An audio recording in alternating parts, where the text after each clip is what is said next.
नमस्ते बच्चों। आज हम नवी कक्षा का एक नया पाठ पढ़ने जा रहे हैं। पाठ का नाम है तुम कब जाओगे अतिथि, जो शरद जोशी नामक हिंदी के एक प्रमुख व्यंग्यकार के द्वारा लिखा गया है। शरद जोशी का जन्म मध्य प्रदेश के उज्जैन नामक शहर में 21 मई 1921 को हुआ। उन्होंने अपने साहित्य जीवन के आरंभ में कुछ कहानियां लिखी। इसके बाद पूरी तरह व्यंग्य लेखन ही करने लगे। प्रस्तुत पाठ में श्री जोशी ने ऐसे एक मेजबान का वर्णन किया है जो अपने घर में आए एक मेहमान से परेशान हो चुका है और बार बार अपने मन में यह प्रश्न पूछता है कि तुम कब जाओगे अतिथि, क्योंकि वो अतिथि घर से जाने का नाम ही नहीं लेते हैं। इस पाठ के माध्यम से लेखक हमें यह संदेश भी देना चाहता है कि एक अच्छा अतिथि कैसा होना चाहिए। अब हम पढ़ेंगे तुम कब जाओगे अतिथि। देखिए फर्स्ट पैराग्राफ। आज तुम्हारे आगमन के चतुर्थ दिवस पर यह प्रश्न बार बार मन में घुमड़ रहा है, तुम कब जाओगे अतिथि। So in this sentence the author says that today on the fourth day of your arrival, this question repeatedly arises in my mind, when will you go guest. From this sentence we can understand that why the author is worried due to his guest. हम जानते हैं कि यदि कोई अतिथि हमारे घर आता है तो 1 या 2 दिन हमारे यहाँ ठहरने के बाद चल जाएगा। लेकिन पहले सेंटेंस से हम जान सकते हैं कि लेखक के घर में जो अतिथि आया वो पिछले 4 दिनों से वही रह रहे हैं। इसलिए वो अपने मन में कहते हैं कि तुम जहां बैठे निसंकोच सिगरेट का धुआं फेंक रहे हो, उसके ठीक सामने एक कैलेंडर है। देख रहे हो ना, इसकी तारीखें अपनी सीमा में नम्रता से फटफड़ाती रहती है। विगत 2 दिनों से मैं तुम्हें दिखाकर तारीखें बदल रहा हूं। तुम जानते हो, अगर तुम्हें हिसाब लगाना आता है कि ये चौथा दिन है, तुम्हारे सतत आदित्य का चौथा भारी दिन, पर तुम्हारे जाने की कोई संभावना प्रतीत नहीं होती। लाखों मील लंबी यात्रा करने के बाद वे दोनों एस्ट्रोनॉट्स भी इतने समय चांद पर नहीं रुके थे जितने समय तुम एक छोटी सी यात्रा कर मेरे घर आए हो।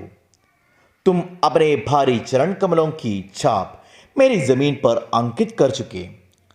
तुमने एक आंतरिक निजी संबंध मुझसे स्थापित कर लिया। तुमने मेरी आर्थिक सीमाओं की बेंचनी चट्टान देख ली। तुम मेरी काफी मिट्टी खो चुके। अब तुम लौट जाओ अतिथि। तुम्हारे जाने के लिए यह उच्च समय अर्थात हाई टाइम है। क्या तुम्हें तुम्हारी पृथ्वी नहीं पुकारती? Children, in this paragraph the author says that तुम जहां बैठे निसंकोच सिगरेट का धुआं फेंक रहे हो, उसके ठीक सामने एक कैलेंडर है। देख रहे हो ना, इसकी तारीखें अपनी सीमा में नम्रता से फटफड़ाती रहती है।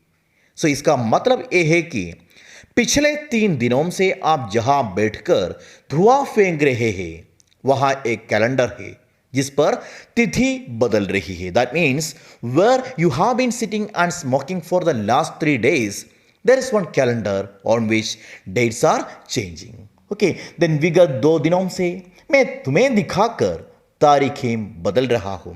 That means the last 2 days I have been changing the dates on the calendar by showing you. तुम जानते हो, अगर तुम्हें हिसाब लगाना आता है कि ये चौथा दिन है, तुम्हारे सतत आदित्य का चौथा भारी दिन। So do you know one thing? This is the 4th day. The 4th day of your सतत Aditya. That means hospitality. Okay, पर तुम्हारे जाने की कोई संभावना प्रतीत नहीं होती। But it seems to be no chances of you leave my home.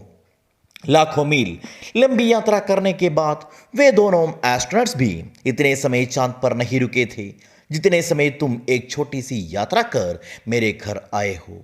So here in this sentence, the author says that usually people used to stay somewhere to get rid of the tiredness of the journey. That's why he said that if you have been staying in my home to get rid of your tiredness of your short journey, then remember one thing that those two astronauts, Neil Armstrong and Edwin Aldrin, they did not stay in moon for this much time to get rid of the tiredness of their long journey. Okay, तुम अपने भारी चरण कमलों की छाप मेरी जमीन पर अंकित कर चुके. तुमने एक अंतरंग निजी संबंध मुझसे स्थापित कर लिया.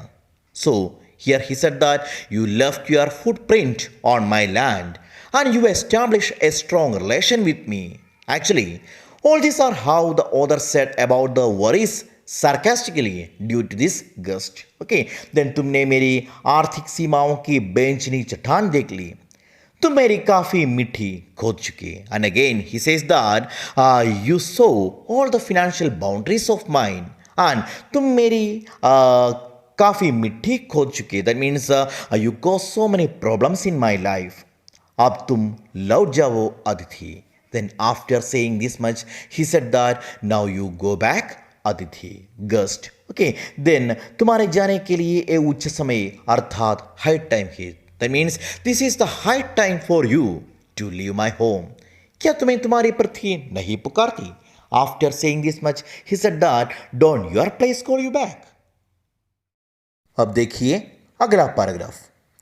उस दिन जब तुम आए थे मेरा हृदय किसी अज्ञात आशंका से धड़क उड़ा था. अंदर ही अंदर कहीं मेरा बड़ुआ काम गया. उसके बावजूद एक स्नेह भीगी मुस्कुराहट के साथ मैं तुमसे गले मिला था और मेरी पत्नी ने तुम्हें सादर नमस्ते की थी. तुम्हारे सम्मान में ओ अतिथि, हमने रात के भोजन को एकाएक उच्च मध्यम वर्ग के डिनर में बदल दिया था. तुम्हें स्मरण होगा कि 2 सब्जियों और रायते के अलावा हमने मीठा भी बनाया था. इस सारे उत्साह और लगन के मूल में एक आशा थी.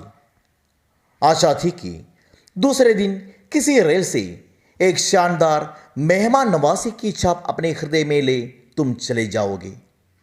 हम तुमसे रुकने के लिए आग्रह करेंगे मगर तुम नहीं मानोगी और एक अच्छे अतिथि की तरह चले जाओगे.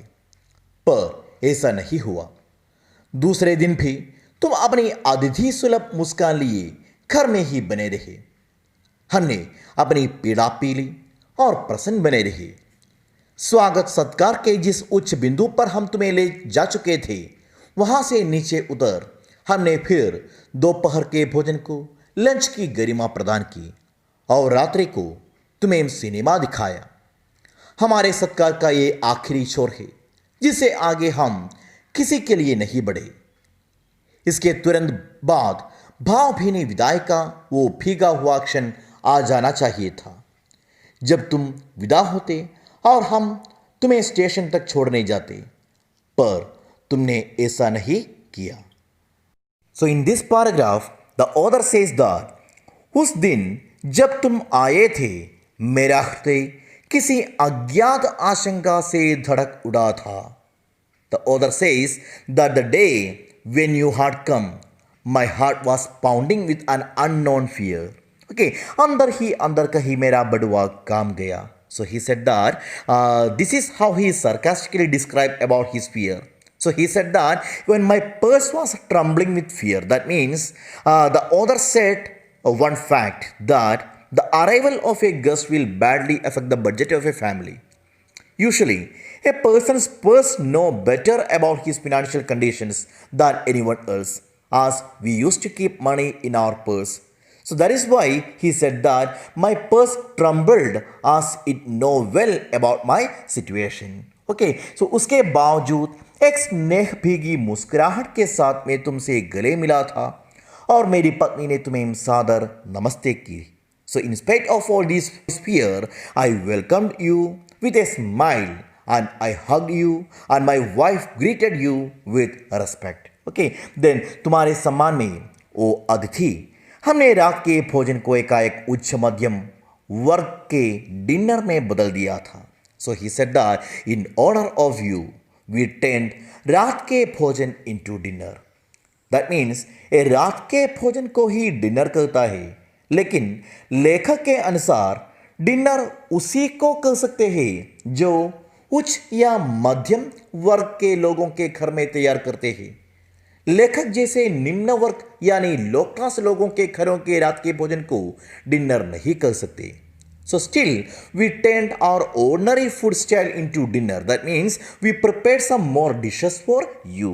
Okay, तुम्हें स्मरण होगा कि 2 सब्जियों और रायते के अलावा हमने मीठा भी बनाया था.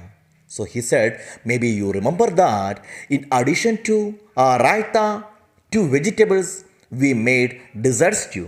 Okay, इस सारे उत्साह और लगन के मूल में एक आशा थी. So there was a hope behind all this enthusiasm and love. आशा थी कि दूसरे दिन किसी रेल में से एक शानदार मेहमान नवाजी की छाप अपने हृदय में तुम ले जाओगे. So it was the hope that the next day you will leave by any train. Okay, then हम तुमसे रुकने के लिए आग्रह करेंगे, मगर तुम नहीं मानोगे और एक अच्छे अतिथि की तरह चले जाओगे. That means we will ask you to stay with us for one more day, but you will not agree and you will leave our home like a good guest. पर ऐसा नहीं हुआ. But nothing happened so. दूसरे दिन भी तुम अपनी अतिथि सुलभ मुस्कान लिए घर में ही बने रहे. That means the second day also you remained at our home with a smile on your face. हमने अपनी पीड़ा पी ली और प्रसन्न बने रहे. So we controlled our pain and we tried to be happy in front of you. स्वागत सत्कार के जिस उच्च बिंदु पर हम तुम्हें ले जा चुके थे, वहां से नीचे उधर हमने फिर दोपहर के भोजन को लंच की गरिमा प्रदान की और रात्रि को तुम्हें सिनेमा दिखाया. So it says that which high points of hospitality we had taken you to in the last night. We descended from there and we provided the dignity of lunch to the afternoon food. So we already said that why the author said so. Then after that, रात्रि को तुम्हें cinema दिखाया means on the night we showed you a cinema. हमारे सत्कार का ये आखिरी छोर है जिसे आगे हम किसी के लिए नहीं बढ़े. So after saying this much, he said that this is the end of our hospitality. And इसके तुरंत बाद भावभीनी विदाई का वो फीका हुआ क्षण आ जाना चाहिए था. That means soon after that wet moment of emotional farewell should have come. Then और हम तुम्हें स्टेशन तक छोड़ने जाते, पर तुमने ऐसा नहीं किया. But you did not do that. Okay.